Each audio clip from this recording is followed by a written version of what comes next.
Андан кийин таяммумду сындыруучу нерселер. Таяммумду балдар таратты эмне нерсе сындырса, ошонун баары таяммумду да сындырат. Себеби таяммум бадал, анын орун басары да. Узуну таратты эмне сындырса, ошонун баардыгы мени сындырат, таяммумду да сындырат.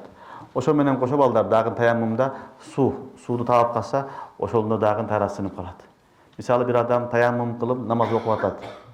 Намаздын ичинде дагы суу келип калды, суу толуп көрүп калды. Түшүнүңөрбү? Эмне болот? Таяммум бузулат.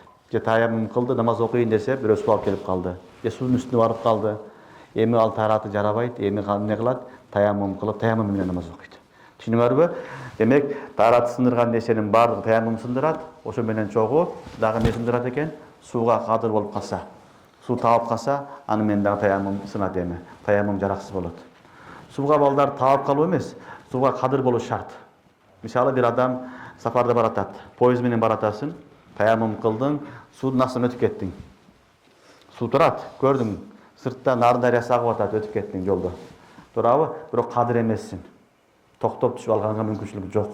Анда дагы таяммум кете берет.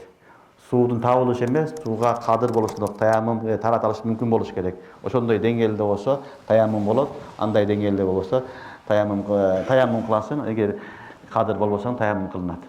Түшүнүңөрбү?